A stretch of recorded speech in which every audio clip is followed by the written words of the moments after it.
Inihahandog ng Department of Agriculture 12, Agri Tayo, Soc Sergeant.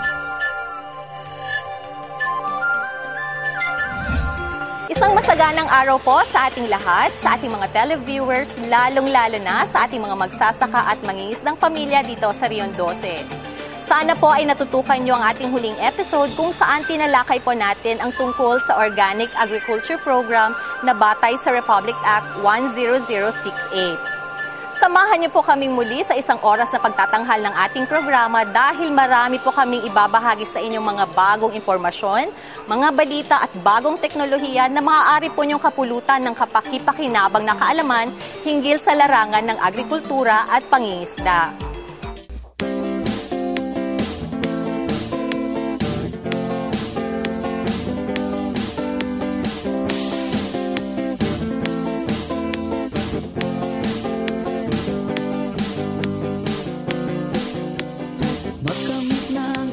Na kaalaman upang ang saka at palaisdaan mapagkakitaan ng mamamayan sa agrikulturang pangkabuhayan. Agri Tayo, Soc Sergeant, programang dapat tangkilikin. Agrikultura'y binigyan pansin para sa ating mga mitiin. Agri Tayo, Soc Sergeant, programang dapat tangkilikin. Agrikultura'y binigyan pansin para sa ating mga mitiin. Ito'y programang pangkabuhayan at dito ika'y tutulungan. Agri Tayo, Soc Sergeant, programang dapat tangkilikin. Agrikultura'y binigyan pansin para sa ating mga mitiin. Agri Tayo, Soc Sergeant, programang dapat tangkilikin. Agrikultura'y binigyan pansin para sa ating mga mitiin.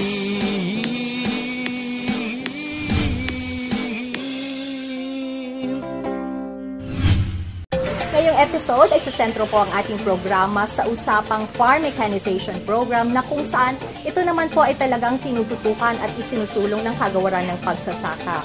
At dahil sa hindi po biro ang ating paksa ngayong araw, kailangan po natin ng extra help.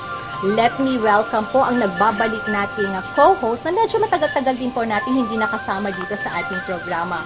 Ang ating co-host for the day, si Miss Angel.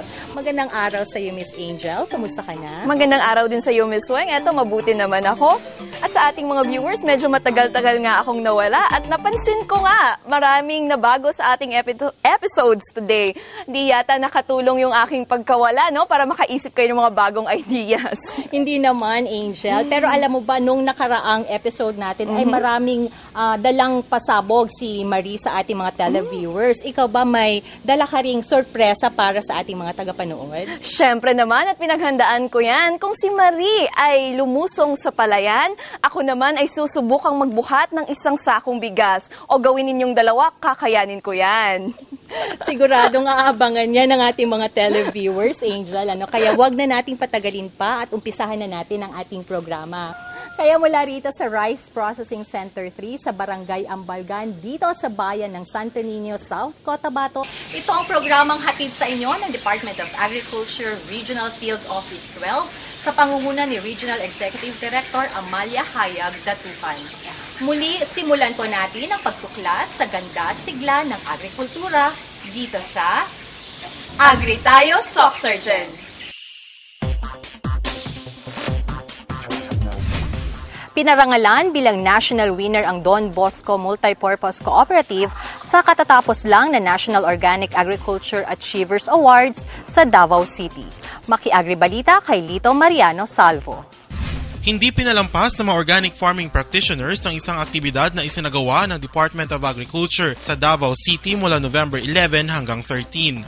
Andito tayo ngayon sa SMX Convention Center sa Davao City na kung saan isinasagawang 11th National Organic Agriculture Congress na dinadaluhan ng higit sa 1,000 mga organic agriculture advocates, kabilang na ang mga municipal, city, provincial at regional focal persons ng Organic Agriculture Program ng Department of Agriculture. Kanina po sa ating opening program ay nakasama ho natin si Secretary Proceso Alcala, Senator Cynthia Villar at ilan pang mga matataas na opisyal ng Department of Agriculture at ng Davao City. At sa kasalukuyan ho ay isinasagawa ho ang unang plenary session na kung saan tinatalakay ang Philippine National Standards ng Organic Agriculture sa Pilipinas. Ang mga partisipante ay nagmula pa sa 16 na rehiyon ng Pilipinas na kung saan ang mga ito ay kasalukuyan ding nagsasaka gamit ang organiko o likas kayang sistema. Itinampok sa 3 araw na Congress ang pagpaparangal sa mga namukod-tangi sa National Organic Agriculture Achievers Awards at Gawad Saka Search ngayong taon. Kabilang sa mga pinarangalan ang Don Bosco Multipurpose Cooperative na itinanghal na Best Small Farmer Group sa NOAAA na tumanggap ng 500,000 piso. Idinaklara ring national winner si Ginoong Arturo Damasco sa Outstanding Organic Farmer category sa Gawad Saka Search na nakatakda ring tatanggap ng kanyang papremyo sa awarding ceremony ngayong buwan. Ito'y malaking tulong para sa aming ginagawa together with our farmers. So ito'y mapupunta para sa pagpapalakas ng ating hanay, pagpapalakas ng ating programa sa ating mga magsasaka upang maka-create tayo ng mas malaking impact sa kanilang buhay, sa environment, para ma-achieve natin yung ating target na hindi lang 5%, baka 10% pa ng ating land area ay ma-adapt natin sa organic farming. Ibinahagi rin ni Laurilia na inihahanda na nila ngayon ng 1 metriko toneladang organic black rice patungong Amerika. Ngayong buwan ay magsisimula na tayong mag-ship ng ating certified organic rice sa US. Hindi pa nga natin na-deliver yung unang order, ay may kasunod na pong order. At gusto ng ating partner na gawin talagang super premium yung ating organic rice sa US. So, pag nangyari ito, siguradong mas maraming farmer pa ang pwede nating mabigyan, mabibiyayaan dahil nga gumagana yung merkado. So, mas marami ang pwedeng sumali sa programang ito para magkaroon sila ng dagdag kita. Isa sa highlights sa 11th National Organic Agriculture Congress ay ang trade fair na kung saan ang bawat rehiyon ay may kanya-kanyang stalls upang kanilang maipamalas ang kanilang mga organically produced and organically processed products mula sa kanilang rehiyon. At nandito ho tayo ngayon sa Region 12 stall na kung saan kasama ho natin ang mga staff natin sa DE12 mula sa Agribusiness and Marketing Assistance Division. And speaking of organic products, mula sa Soxargen Region, pasok dyan ang organic cocoa sugar. At syempre, ang namamayagpag hindi lang sa buong Pilipinas kundi sa buong daigdig, ang organic rice. Iba't ibang mga organic products mula sa iba't ibang rehiyon ang pinagkaguluhan ng mga mamimili na pumukaw sa kanilang interes. Napaka-importante considering na for almost 4 congresses na ako naka-attend.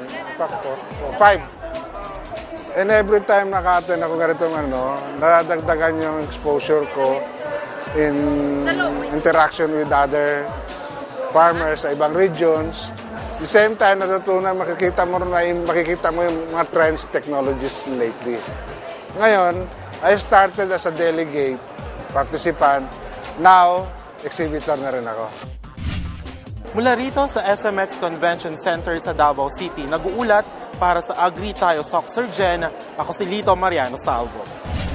Higit sa 800 mga agricultural extension workers ang nakiisa sa 3rd AEW's Congress na isinagawa ng DA12 sa Kidapawan City noong Lunes, November 10.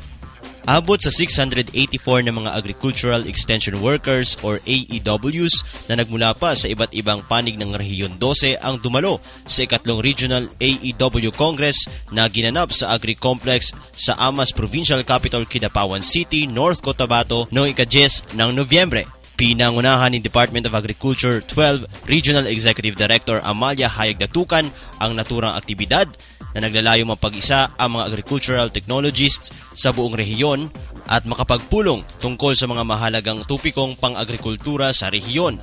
Mga ka-agri, kasalukuyan pong ginaganap ang 3rd Agricultural Extension Workers Congress dito po sa Agribusiness Complex ng Amas Provincial Capital dito po sa Kidapawan City, kung saan ito po ay nakasentro sa temang Bridge the Gap, Touch the Heart, and Deliver Results. Naging isang magandang pagkakataon din ang aktibidad upang mapasalamatan ni Director Datukan ang mga partisipante sa kanilang walang sawang suporta sa ahensya at sa mga magsasaka at mangingisda sa buong rehiyon.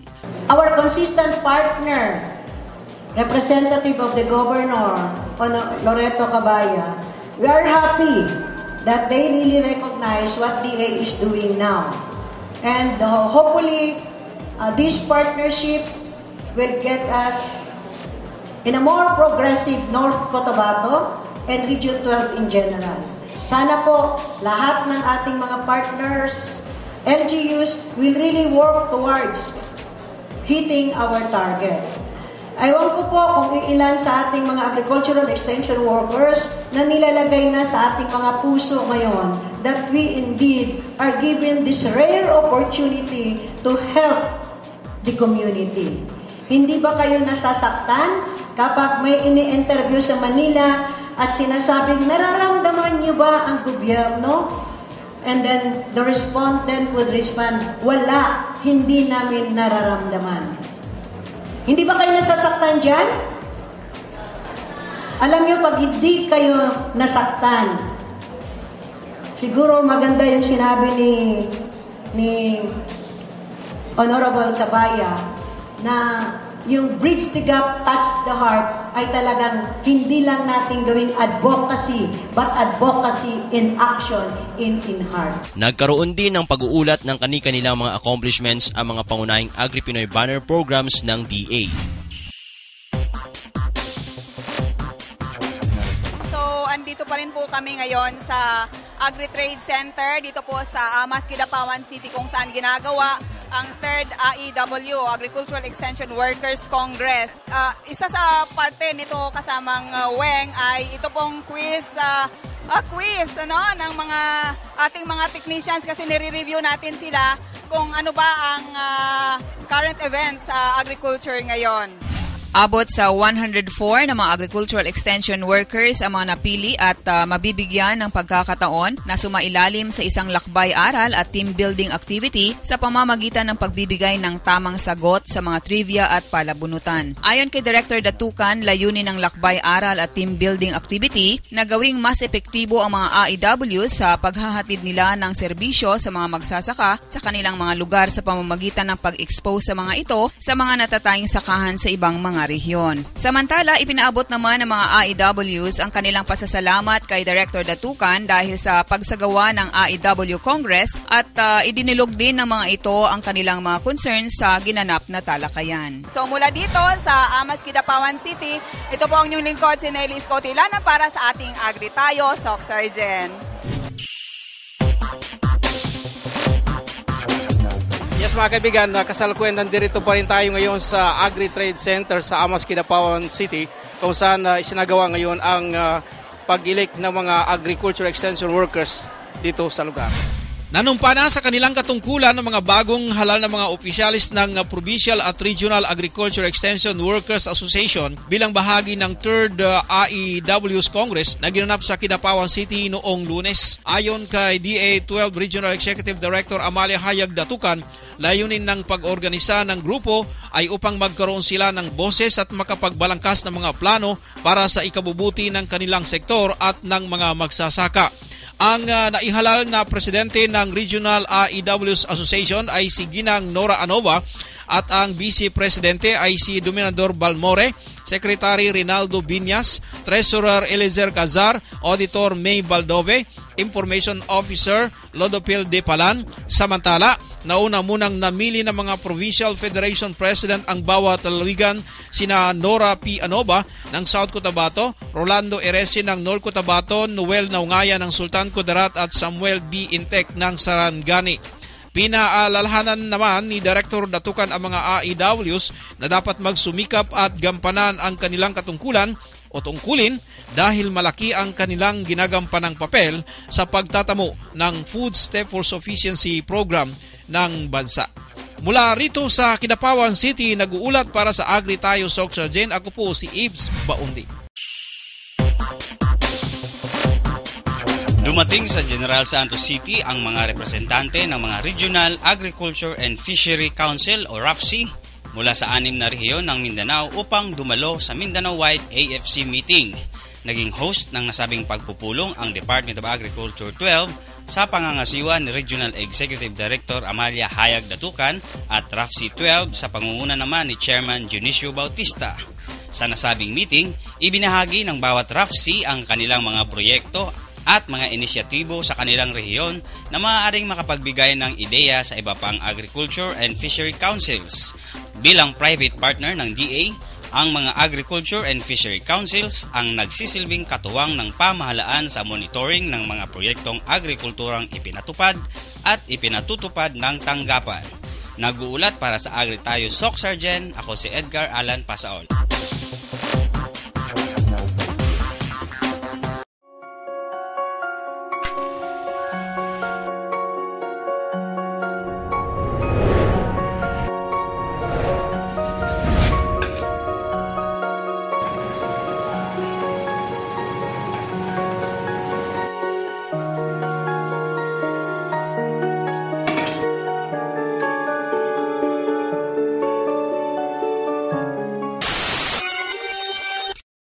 Sa isang araw, ang bawat Pilipino ay nagsasayang ng 2 kutsarang kanin.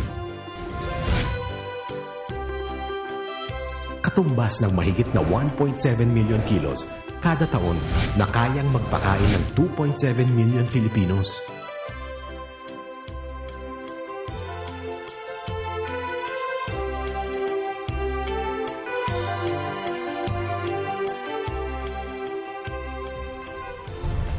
Palay, bigas, kanin. Huwag sayangin. Ang mensaheng ito ay hatid sa inyo ng Department of Agriculture.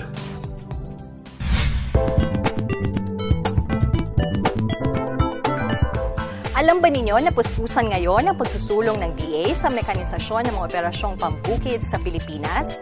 Ayon kay Agriculture Secretary Proceso Alcala, ang pagpapaigting sa paggamit ng mga makinaryang pansakahan at mga post-harvest facilities ay isang pamamaraan upang may handa ang mga magsasaka na makipagsabayan sa ASEAN integration sa 2015. Malaki rin ang may tutulong nito na maabot ng Pilipinas ang mas mataas na produksyon lalo na sa bigas sa mga darating na taon. Ang nasabing programa ay nakabatay sa Republic Act 8435 na tinatawag ding Agriculture and Fisheries Modernization Act.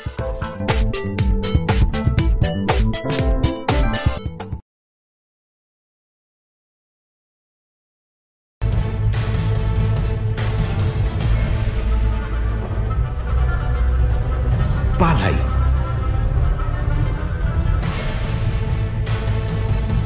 bigas, kanin.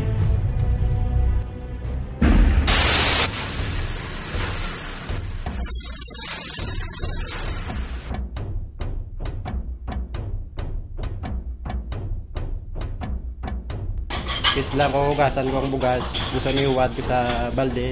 Magamay na lang ang bilhin ng tubig. Madala.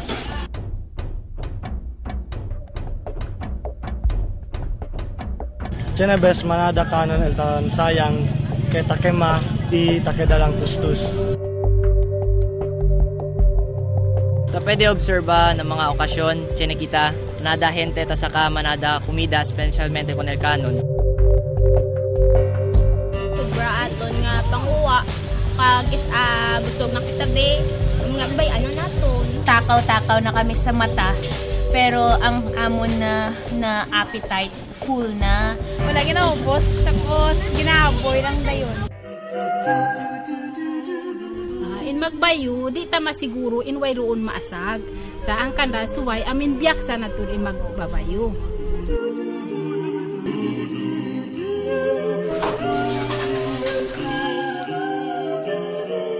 Kung kaisa man ang nagatigang sa amon, magkilis siya, hindi mo siya maibitar nga wala sang may madala nga bugas.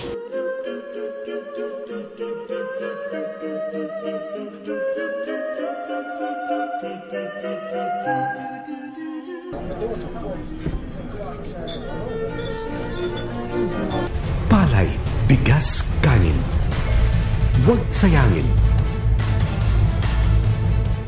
Ang mensaheng ito ay hatid sa inyo ng Department of Agriculture.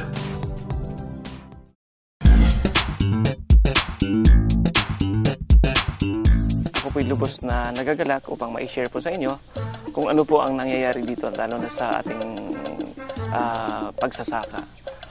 We are so glad na nabigyan tayo ng pagkakataon na ang Termos ay nakareceive ng isang RPC3 or Rice Processing Center na inilagay po rito sa Santo Niño, sa barangay ng Ambalgan.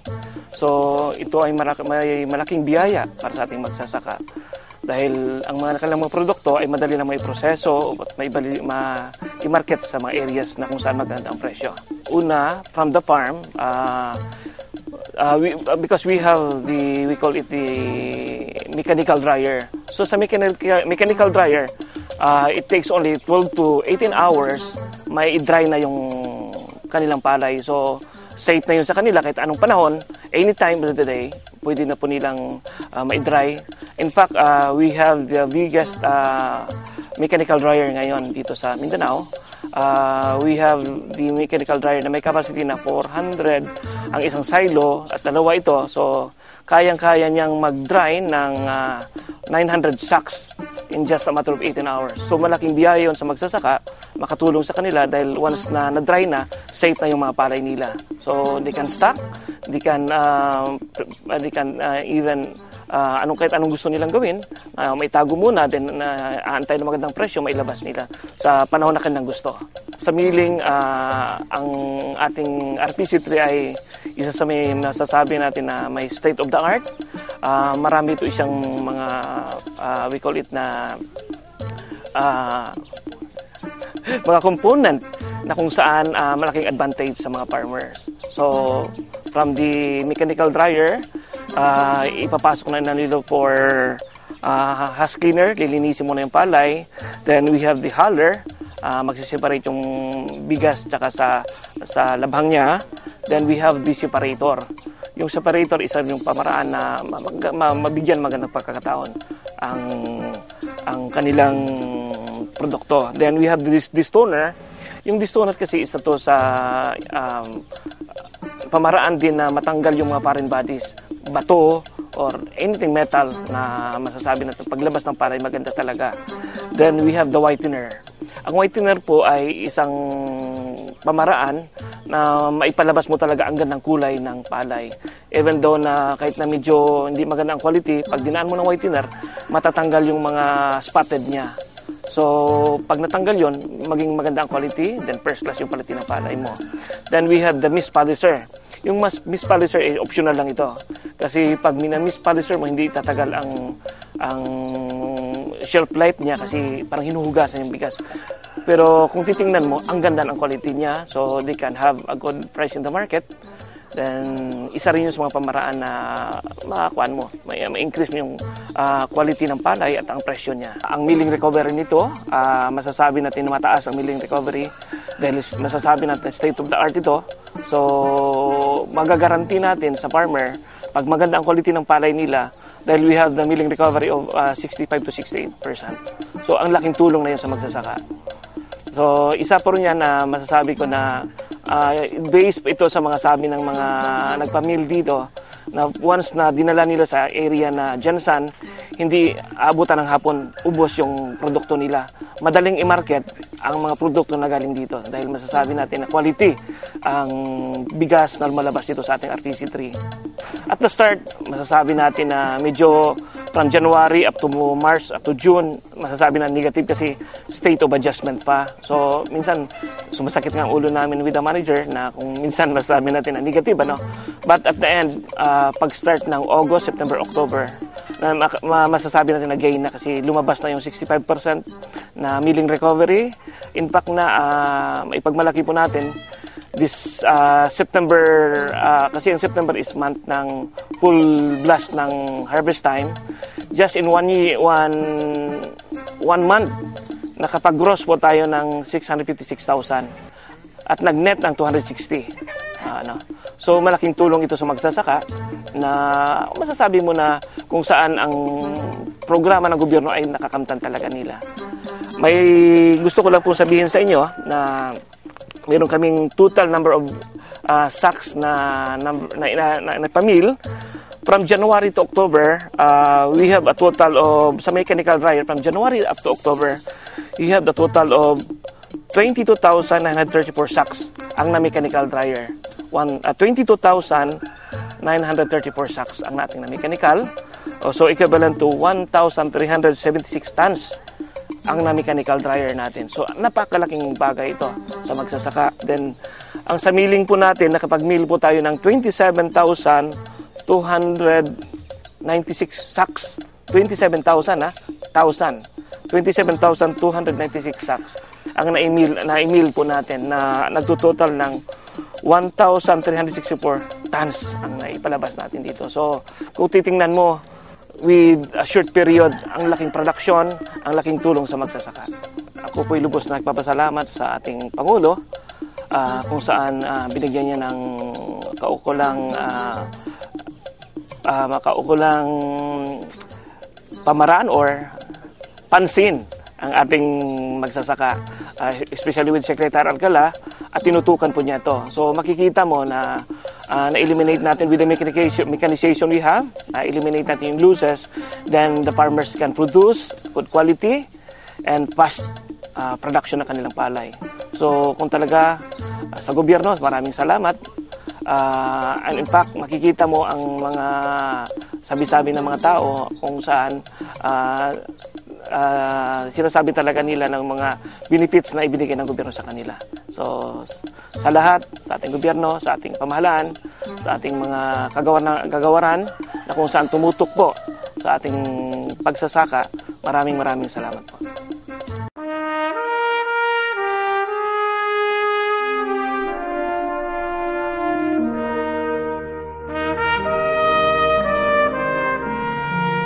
Anumang pangarap ay matutupad sa pamamagitan ng ibayong pagsasanay at tamang nutrisyon. Isinusulong ng Department of Agriculture ang pagkain ng bigas na puting mais dahil sa mga benepisyo nito sa ating kalusugan.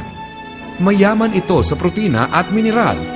Mataas ang taglay nitong fiber na nakakapagpababa ng kolesterol at nakakatanggal ng toxin na siyang pinagmumulan ng colon cancer.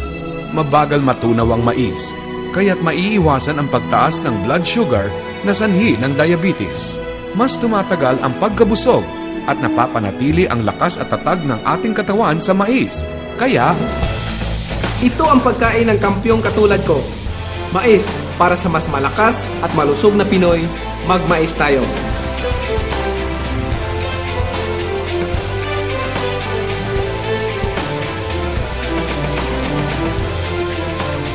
ang mensaheng ito ay hatid sa inyo ng Department of Agriculture at ng himpilang ito.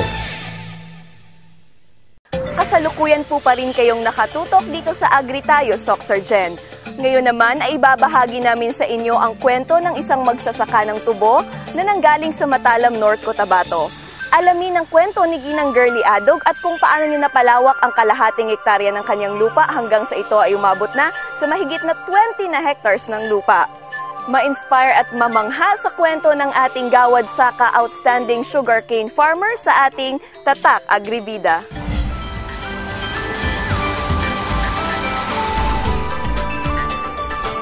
Ang importante man talaga is lahat na income na galing sa farm, i-manage mo ng maayos. Ako po si Girly Adog, nakatira po sa Purok DC, Marbel, Matalam, Cotabato, 42 years old, sugarcane planter. Bago ako nanganak, 1993, kami na talaga ni Mr. ko nagasama sa farm, tapos kami na ang nag-cultivate sa pag-start namin ng pagtanim is ang start na namin is 3/4. Yung 3/4, kami talaga ang nagatanim. Wala man kaming makuna ng pera, kaya kami ang nagakating ng patdan, siya ang nag-araro. Tapos, panahon na magtanim na ng patdan, ako ang nagalagay, siya ang nagsabay sa akin. Araro man yung ginatabo namin. Pag-start ng 1993, pag 1994, 95, doon na kasi mahirap talaga, naka-decide na ako na mag-utang kami sa Kidancor.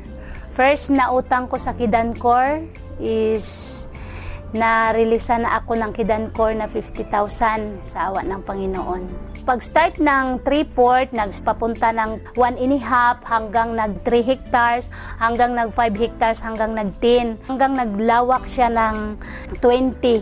Mas maganda pala ang resulta kapag yung ginagamit mo na sa tubo kintaps, kay mas dali yung paglabas ng stock niya. At saka maganda talaga ang resulta ng kintaps kaysa katong mga mataas. Dinideliver ko yung mga produkto ko sa Cososeco dyan sa planta ng Kilada. Sa per hectares, simula pa, nakatry din ako na ang 1 hektarya ko is makaabot din ng first raton makaabot din ako ng 10 tons, 10 load.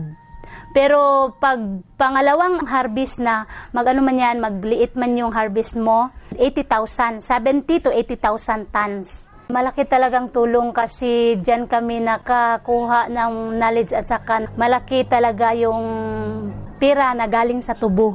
Tapos buo yung makuha mo na pera ba. Mahati-hati mo na lang yan kung andyan na yung pera nga ma-intact mo. Sa awa ng Panginoon, binigyan din kami ng forward. Yung forward na second hand pa rin pero at least na dalawa na yung hauler ko. Kailangan ko man kasi naglawak-lawak na yung area namin. Kailangan na namin ng 2 hauler. Lahat na income na galing sa farm dapat i-manage mo ng maayos para ang mapuntahan niya is mabuti.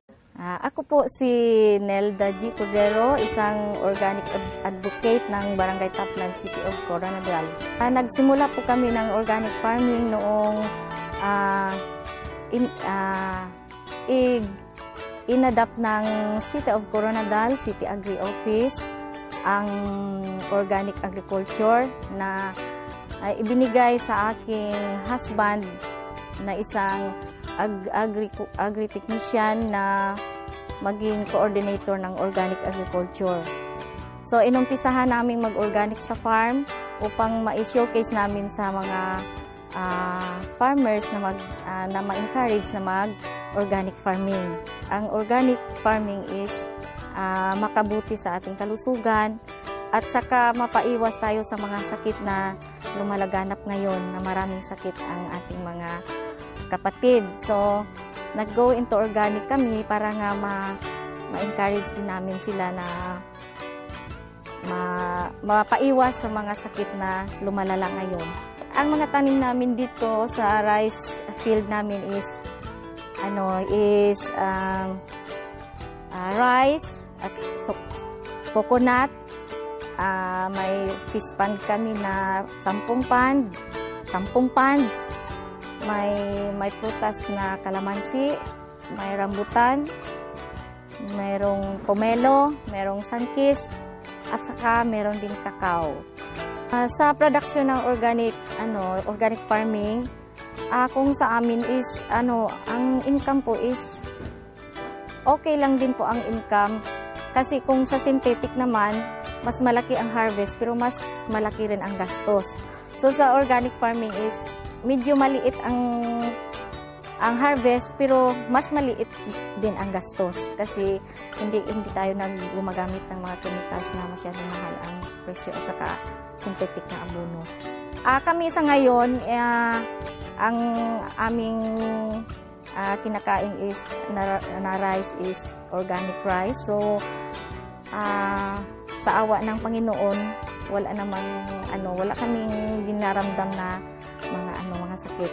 Actually, nag-go on trainings kami on organic vegetable production. So sa mga IPs namin doon may may organic vegetable production sila. Ginamonitor namin yan sila. Tapos sa mga kapitbahay kahit na mag-umpisa lang sila ng yung gulayan sa ugsaran, ganun. Tapos pasample namin sa kanila yung vermity na parang pang-spray. At saka pang-abono din. Para sa hindi kumakain ng organic rice at saka sa amin na kumakain ng organic rice, so masasabing makita nila na mas, sabi nila, bakit kami daw, hindi daw kami, parang galing noon, hindi daw kami nakita nila yun, nung pumunta sa hospital. Yung pumupunta sa hospital. Sila daw, na wala daw silang pera, palagi daw silang na hospital. Sabi ko naman kasi, kayo, yung hindi kayo sumusunod sa amin kumakain ng organic, sabi ko. Parang patawa na sabi ko, pero totoo yun, sabi ko sa kanila. So, ang products ninyo, kahit na wala kayong palayan, kahit nasa na lang yung vegetable production or fruits ninyo, i-organic ninyo, hindi nyo i-sprayhan. So, magbigay kami sa inyo ng vermity, pang-spray na lang sa gulayan ninyo. Yan ang sabi ko sa kanila. So, nakita nyo naman sa akin, so parang joke na pasabi na ako sa aming pamilya, nag-go organic kami kasi may kasabihan sa organic na grow old sickly, not sickly, love the organic way. Go organic ka na! Sayang! Sayang! Sayang!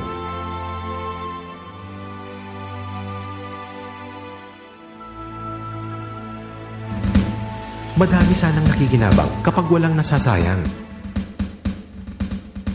Kung susumahin, mahigit sa 7 bilyong piso ang halaga ng nasasayang na kanin.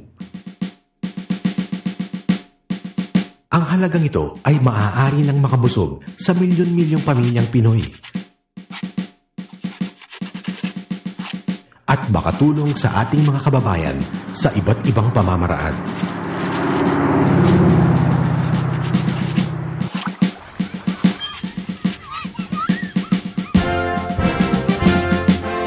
Sama-sama tayong lahat. Palay, bigas, kanin, huwag sayangin upang marami ang makakain. Ano ba ang mga mabuting gawin upang hindi nasasayang ang palay, bigas at kanin? Hugasan ta siya, hugasan ta imbukas, pag-ugos, para wayroon malugpas, pag-asag ta sin tuwig, hibalik ta siya para lomsin tungkang, patway maugpas. Ginaobra ko, ginapasampaw na sila kanong bala. Hinahinay kita ba siya para naiaros mga daman sayang? Pang kita maglolbihan palay, subay tiyo-tiyo bihayan, ba't daw wayroong malugpas, bang so pa kita mabaya pa kumaon, kita magbalik, palay ta, sumuno. Bali, ubuso ay magtigang gani, kan charon lang ang pag-insakto lang kanya maubos ang tanan niyang pamilya. El arroz ya po si kita na de anoche kayo, pwede ko kita kasi fried rice. Kuha ka lang isang kaon mo nga sakto lang sa pinggan.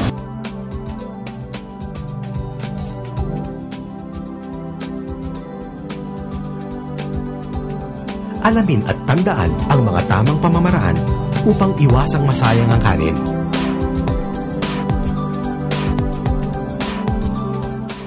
Palay, bigas, kanin, huwag sayangin upang marami ang makakain.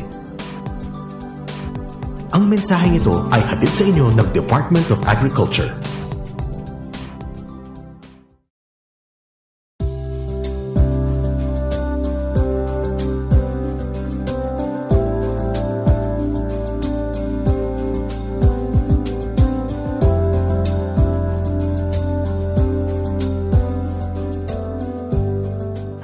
Ating Bayucon ay nag-umpisa noong 1980s nung establish yan ng Philippine-German crop protection. No?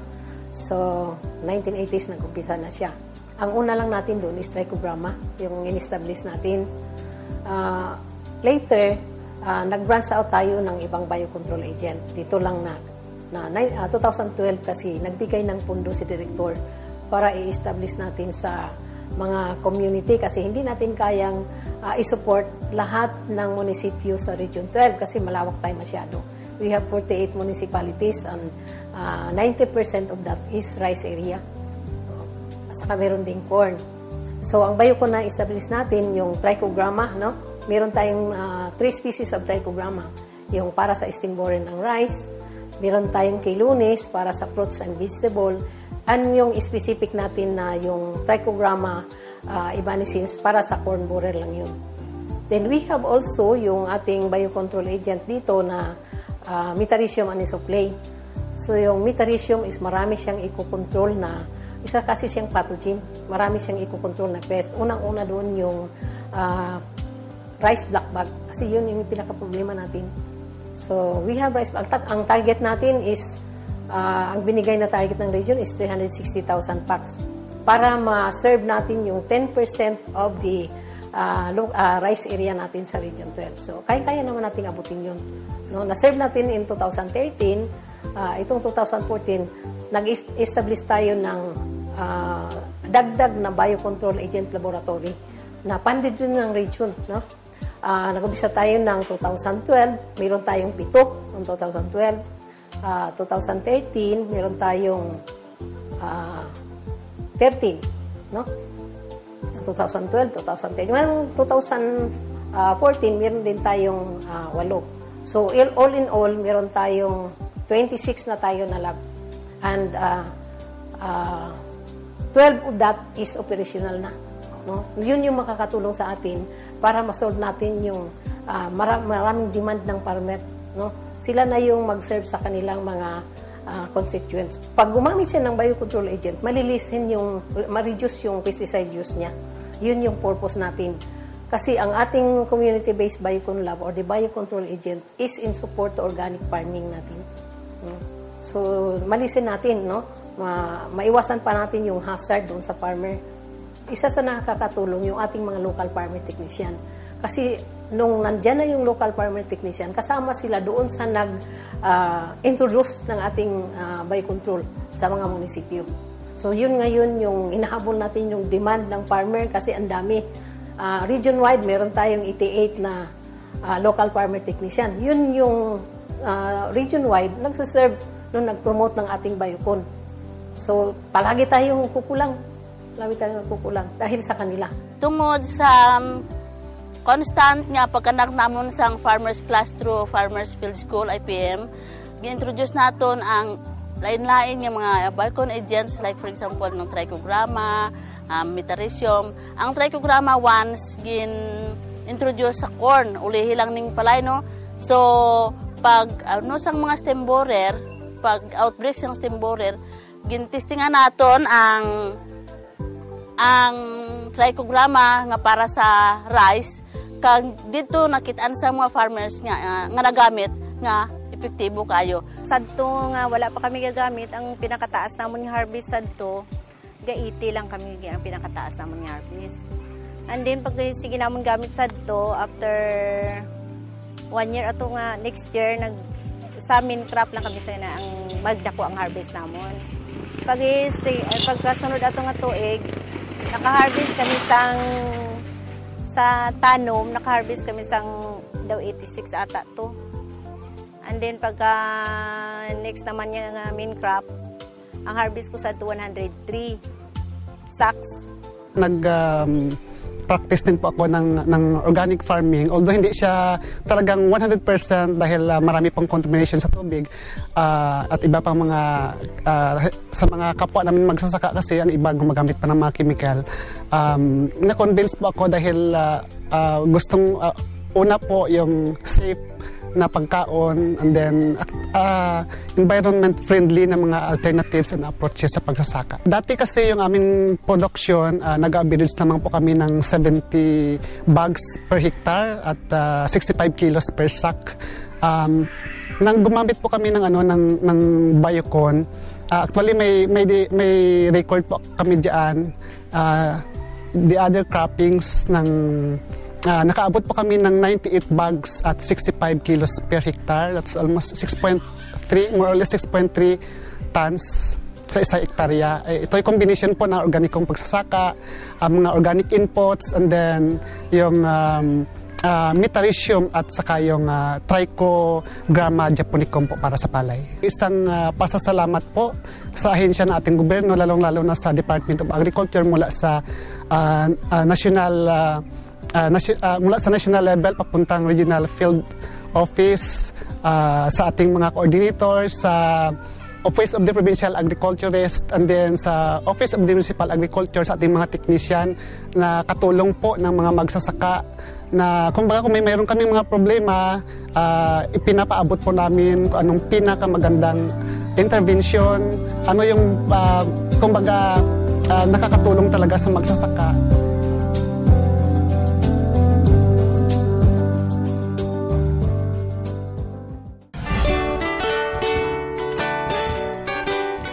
Actually, ang nakakuha namin sa DA, sa pharmacy ni Riz, may kuhan kami, may treaser, may tractor trailer, at saka itong, makita natin, itong seed cleaner, so, at isang protein tiller. Actually, mayroon kaming MPDP, yung MPDP with Budiga, mayroon din kaming MPDP yung with flatbed dryer. So, yun ang mga, mayroon pa kaming project ngayon nga ongoing, yung palay seed na binigay ng Department of Agriculture. So, marami kaming mga pharmacy ni Riz at mga project na binigay ng ating Department of Agriculture. So, actually, in behalf sa Minapan Irrigators Service Association, kami po itaos pusong nagpapasalamat kay Secretary Alcala, together sa kay Director Datukan sa kanyang ibinigay na mga proyekto sa Minapan Irrigator Service Association. Kasi actually yung mga pharmacy ni Riz na ibinigay sa amin ng Department of Agriculture ay talagang malaking na itulong sa amin. Kasi tulad halimbawa ng hand tractor trailer, yung pag suyod, ano ba yan sa Tagalog, at saka yung sa maghauling kami ng mga aming mga koleksyon. So, malaki talaga ang pakinabang ng hand tractor trailer. So, kung sabihin naman natin dito sa flatbed dryer, actually, yung flatbed dryer namin, nasubukan na namin, talagang napakaganda ng serbisyo niyan. Kasi kahit umuulan, makapagbilad po kami ng aming palay. So, kung titingnan natin sa lahat ng mga proyekto at sa lahat ng irrigators association sa entire Cotabato Province, in behalf po sa Greater Cotabato, kasi ako yung Federation President nila, kung kami mag-usap-usap, sabi nila, sana magpatuloy at malaking pasasalamat nila sa Department of Agriculture, lalong-lalo na kay Secretary Alcala at saka kay Dr. Datukan. Sa pag-aalam po namin, hindi po kami pinabayaan ng Department of Agriculture. Fully implemented po ang kanilang proyekto at saka minomonitor po nila. So kami po ay nagpapasalamat sa mga empleyado sa Department of Agriculture. Malaki talaga ang naitulong sa amin ng DA ngayon. At this moment, narito po ang mensahe ng ating Regional Executive Director, Director Amalia Hayag Datukan.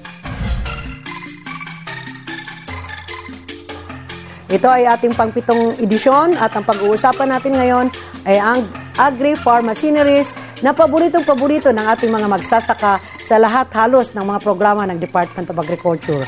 So ngayong umaga, gusto ko pong ibalita sa inyo na ngayong 2014 ay marami-rami ang naibibigay natin o ibibigay pa natin ng mga pharmacineries magmula sa power tiller, sa floating tiller, sa combine harvester, four-wheel drive tractor, rice thresher, at marami pang iba, no? At syempre pa, kung kayo ay magsasaka, alam na alam ninyo kung anong nabibigay ng Department of Agriculture para sa inyong mga kabukiran. So, ito po ay hindi lamang sa palayan, mayroon din tayo sa maisan at sa ating high-valued crops. So, ang programang Agri-Pharmacineries ay dinala sa inyo ng ating Pangulong Noynoy Aquino at sa pamamagitan, syempre, ni Secretary Proceso Alcala sa layuning mapabilis at makatulong sa mga magsasaka natin na magkaroon ng mas efficient na pagsasaka sa kabukiran. So, ang atin pong mga pharmacineries ay talagang nakakatulong hindi lamang sa pagpapagaan ng mga trabaho sa bukid, kundi ito mismo ay papaganda ng lupa, no? Nakapagpaganda ng lupa at syempre pa, pag maganda ang lupa, maganda ang tayo ng mga palay or tayo ng mga maisan at ano pang mga crops natin at dahil dito ay maganda ang ani. Aside sa pagpapaganda o ng lupa o ng ating mga pananim, ito siyempre ay nagpapabilis sa mga trabaho sa bukid at nagpapagaan ng trabaho ng ating mga magsasaka. So doon sa mga nag-aalala na sa pagdami ng mga farm machineries ay mawawalan sila ng trabaho, hindi po ganoon ang konsepto ng agri-farm machineries. Ang konsepto po ng agri-farm machineries ay pabilisin ang trabaho sa bukid, pagaanin ang trabaho ng ating mga magsasaka at mga labor services sa kabukiran upang mas maraming oras ang kanilang maibigay sa mas marami pang ektarya. At ito ang tinutumbok ng ating Food Sufficiency Program. Dahil dito, from 2011 ng ating administrasyon ngayon, ang naibigay natin ay lubhang marami na rin. Sa ngayon lamang ay masabi nating halos ng ating mga magsasaka ng palayan ay nagkakaroon na, no? I mean the Farmers Association, which of course will be benefiting the members of their association. So dahil dito ay nagiging mas mabilis. Nagkakaroon na sila ng 3 beses or 5 beses na ani sa palayan sa kanilang kabukiran. And ang katumbas nito ay mas mataas na production volume. At ito ang ating mithiin na ang mga magsasaka sa pagtaas ng kanilang production volume, sa pagpaparami ng season o pagtatanim, ilang cropping season ang kanilang matumbok, ay tataas din ang kanilang mga ani na siyang makakatulong sa kanilang economic livelihood. So, sa ating mga kasamahang magsasaka, ang farm machineries po ay bago lamang na ipamigay for 2014 ni Secretary Alcala at ito ay tinawag nating initial, no? Ang ating grand distribution for 2014, abangan nyo po. Ito po ay tentatively sa November 28. Sana po, nandun kayo at makita ninyo ang mga intervensyon ng Department of Agriculture para po ang ating sakahan ay magiging maunlad at ang ating mga magsasaka ay siyempre pa magiging maunlad din sa pagtaas ng kanilang mga kita. So ito po ang layunin ng ating farm mechanization or programa ng Department of Agriculture sa pamumuno ng ating Presidente Noynoy Aquino na siyang nagbibigay, no, sa atin ng programang ito sa the course sa Department of Agriculture kay Secretary Proceso Alcala. So magandang umaga po sa inyong lahat at sana po ang bawat isa sa inyo ay magkaroon ng benefits or magkaroon ng magandang experience at magandang pagtaas ng income mula sa agri-farm machineries na inyo pong ginagamit sa inyong sakahan. Magandang umaga po!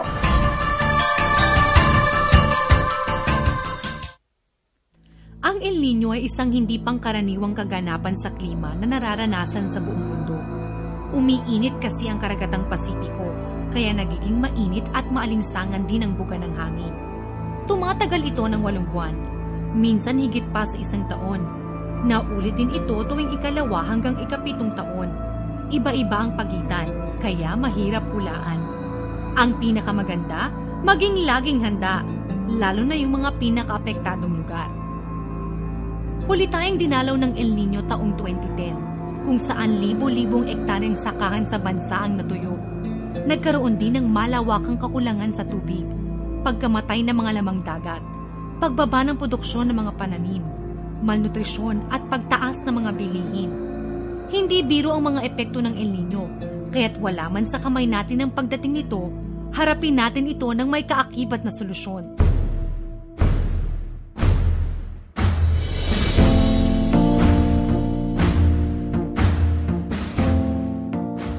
Sulitin natin ang bawat patak ng tubig. Siguraduhin maayos ang irigasyon ng mga sakahan. Dapat Malinis ito at walang masyadong damo. Takpan ding mabuti ang mga butas para hindi tumagas ang tubig. Gawing 2 sentimetro lang ang taas ng tubig sa irigasyon. 25 hanggang 30 araw mula lipat tanim. Pag husto na ang tubig sa sakahan, isarado na ang mga kanal para hindi maimbak at masayang ang mga sobrang tubig. Buksan na lang ulit ang tubig sa irigasyon pag tuyo na ang lupa. Maaring gumamit ng cloud seeding, ang paglalagay ng chemical sa ulap para bumigat ito at mapabilis ang ulan. Ang mga karaniwang chemical na ginagamit dito ay asin, dry ice at silver iodide. Dapat imbaking mabuti ang tubig galing dito dahil hindi ito basta-bastang proseso. Sa pagtatanim, piliin ang mga palay na mabilis gumulang at pwede agad anihin, tulad na lang ng PSB RC14, RC28, RC80, RC82 at IR64. Mas matagal kasi ang pag-ani, mas mataas ang tsansang matuyot ang tanim. Magtanim sa paraang sabog tanim o direct seeding. Sa paraang ito, hindi na kailangang magbungkal dahil mas maikli ang proseso, mas makakatipid sa tubig at mas mapapaaga ang pag-ani. Piliing itanim ang mga gulay na di masyadong nangangailangan ng tubig, tulad na lang ng bawang, sibuyas, pechay sigarilyas at pigeon pea. Gamitin ang dayami na pantakip sa lupa. Mapapanatili na ang halumigmig ng lupa, maaari pa itong ipakain sa alagang hayop. Maganda ring ipakain sa alagang hayop ang tubo na may pulot. Legumes na maaring itanim kahit sa loob ng bakuran. Sorghum, uraro, saging, kamote, kamoteng kahoy at sarandamo at iba pang halaman sa sakahan na hinaluan ng asukal. Mas tipid to kaysa sa mais. Madalang at mahal kasi ang mais kapag tagtuyot. Huwag ding kalimutang bigyan ng mineral block ang mga alagang hayop para malakas ang resistensya nila sa mahabang tag-init. Kung ang alaga mo ay baboy o baka, dapat alam mong hirap silang mabuntis kapag sobrang init ng panahon. Malamang, kakailanganin nila ang artificial insemination. Magpatulong sa livestock technician sa lugar nyo para maayos na maisagawa to. Kung isda naman ang inaalagaan, piliin ang mga klase ng isdang hindi masyadong apektado sa tagtuyot. Bukod kasi sa pag-init ng tubig, umaalat din to kapag tag-init. Ilan sa mga isdang kayang tumagal sa El Nino ay hito, tilapia, bangus, at dalag. Marami pa tayong kayang gawin para maghanda sa El Nino. Para malaman ang lahat ng to, sumangguni sa pinakamalapit na opisina ng Department of Agriculture. Hindi lang kayo basta tuturuan ng iba't ibang paraan para maghanda. Tutulungan pa kayong magkaroon ng mga kagamitan at magsimula ng mga programa para rito. Sa susunod na pagbisita ng El Nino, sama-sama nating haharapin to. Huwag mag-alala dahil walang mawawala kung lagi tayong handa.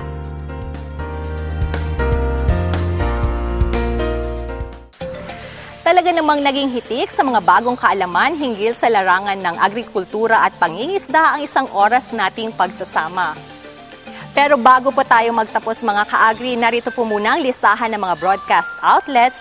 Naka-flash po sa ating mga television kung saan at kung kailan maaari pong mapanood ang ating programa.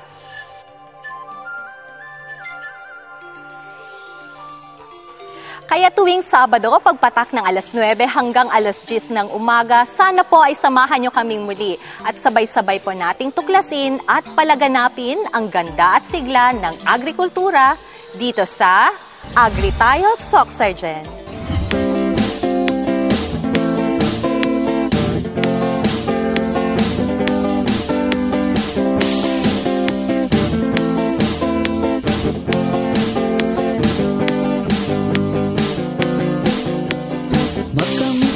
Dagdag na kaalaman upang ang sakaha at palaisdaan mapagkakitaan ng mamamayan sa agrikulturang pangkabuhayan. Agri Tayo, Soc Sergeant, programang dapat tangkilikin. Agrikultura'y binigyan pansin para sa ating mga mitiin. Agri Tayo, Soc Sergeant, programang dapat tangkilikin. Agrikultura'y binigyan binigyan pansin para sa ating mga mitiin. Ito'y programang pangkabuhayan at dito ika'y tutulungan. Agri tayo, Sok Sergeant, programang dapat tangkilikin. Agrikultura'y binigyan pansin para sa ating mga mitiin. Agri tayo, Sok Sergeant, programang dapat tangkilikin. Agrikultura'y binigyan pansin para sa ating mga mitiin.